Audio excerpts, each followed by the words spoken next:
Welcome to the movement. My name is Nicole Gomez, and today we are learning how to be flexible and adjust macros one day to another.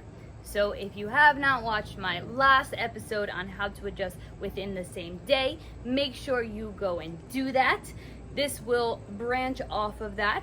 As I always say, you don't need to be so exact and hit each and every gram, each and every macro on every single day. It's unrealistic. So you need to figure out how you can be flexible and still achieve your goals. We want to make this as stress-free as possible while still moving forward and progressing.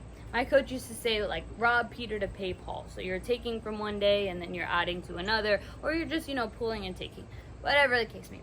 So what we're going to start with this example. This is your macro example. So you have 130 protein, 200 carbs, and 55 fats to work with. Okay?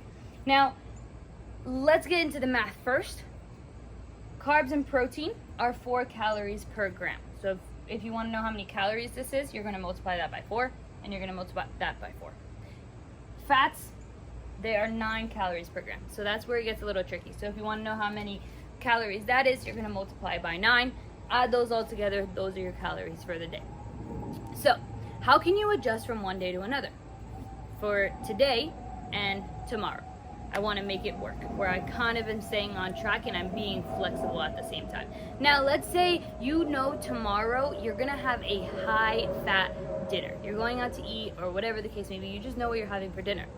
Today you can choose to have a low fat dinner, right? You can choose to take those calories from fats and add them to your carbs so that tomorrow you'll do the opposite.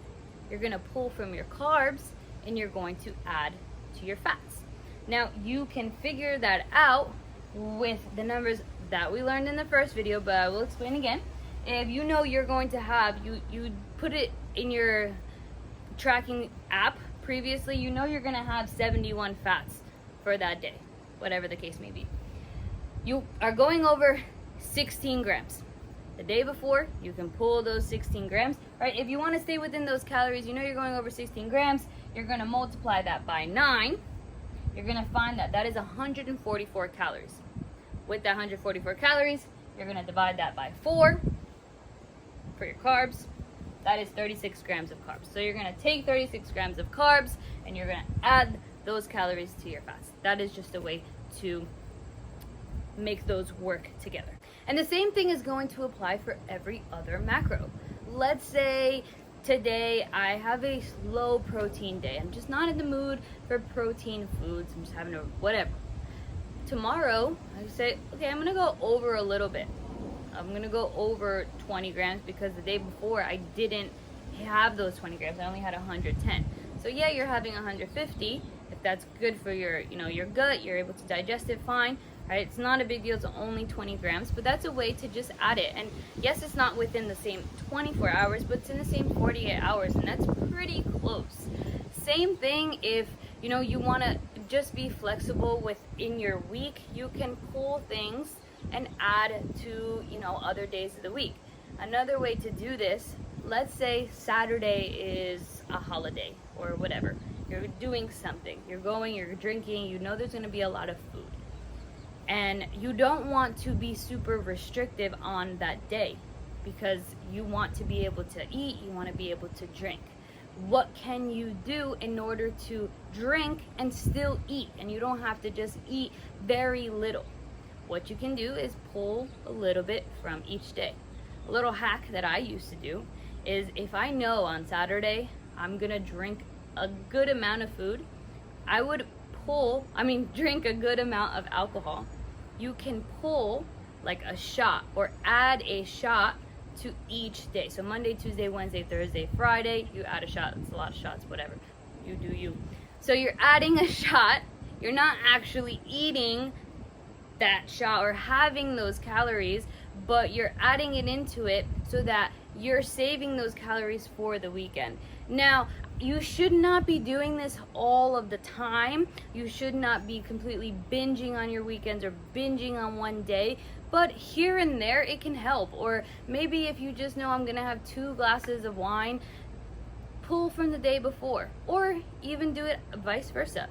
If on Friday night I just went over on my calories because last minute I decided I wanted to have some wine or I wanted to have some pizza, the next day you can have a little bit less. If that's something that's not going to cause a destructive mindset around food, you can go ahead and do that. Figure out what is best for you and how you can adjust, and then take that all, figure out what's it looking like for my week. Was my averages for my protein pretty spot on, close to this? Was my carbs pretty spot on? Same with my fats. Were my calories pretty spot on? Did I hit my weekly calories? Then you're good. You will still make your progress. So this is just the way, again, to be flexible, to enjoy, and just to adjust in order to enjoy life and not be stressed out with your diet, but still get those results that you really want. I hope this was helpful for you. If you have any questions, feel free to let me know. Any way that I can help you, I would love to. If you enjoyed this, if this was valuable for you, please hit it with a like. It's very, very, very helpful, and it will help us grow. And lastly, if this was beneficial for you and you think it would be beneficial for somebody else, please share it. We want to spread the movement and just get everyone feeling good, learning about proper nutrition and training, away from all the BS and fad diets that are out there. We are just here to get results in the best way possible. Hope this was helpful. Catch you next time. Thanks for watching.